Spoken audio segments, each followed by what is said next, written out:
Hey guys, I'm always going to be the person that goes against the herd with my investments because I have learned over time that you have to buy into the fear if you want to see the outsized returns later. Okay, if you're buying when there's FOMO, we know what happens there, guys.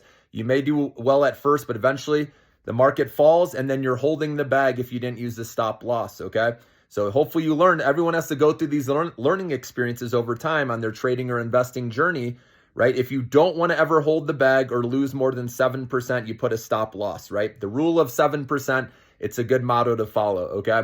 Even if you say you're long, just put a stop loss still. If it goes lower, then your 7% loss, then you could look to re-enter even lower, right? It's not like the game's over. So that's why stop losses are great, regardless, okay? So just have to know yourself as a trader or an investor. But we keep learning, guys, and what I've learned is buying into fear. That is the only way to get the big gains later, right? Because you're buying at a discount when you're buying into fear and uncertainty. Like right now, guys, and I'm telling you, on the other side is a whole lot of money to be made. You don't want to be that person kicking yourself again later saying, oh, I had that opportunity again, especially those people that missed the rally over the last 2 years during the bull market. Now you can get stocks cheap again at good valuations for the most part, okay, depending on what you're looking at. And so don't give up on the market, guys, because sentiment can change quickly. And there's a lot of short sellers out there right now. And when they have to cover their position, that means a short squeeze. And that means gains for the stock market. And when tax cuts happen, just imagine what that's going to do to the market as well.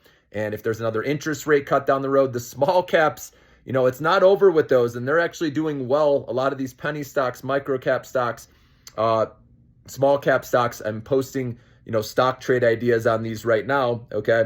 But these could benefit down the road as well. So don't give up, guys. I think there's going to be some sort of boom later. I do think April can be good, and then we're going to see what earnings show, right, in the data. And obviously, if earnings show cut guidance or lowered guidance, then stocks are going to roll over most likely, okay?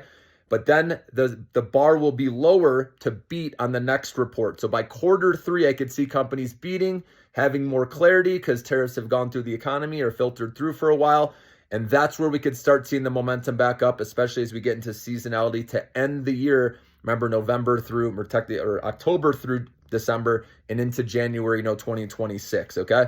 So I don't think a recession is going to happen. I've mentioned many reasons why I think that consumer spending can hold up.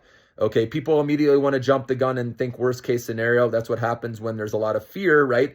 We start looking at the worst outcome possible. Just like when stocks are going way up, we think of the best outcome, right? It's just how it is. But what I've learned over the years, guys, like I said, as a long-term investor, that buying into fear and uncertainty, that's where you get the outsized returns later. So obviously I understand you have to have the cash available and you have to have the mindset, right, to hold that long and that you don't need this money in the next year to survive. So I understand, if you're in that position. But just wanted to remind you, sentiment can change quickly, and I'm excited to see what the future holds.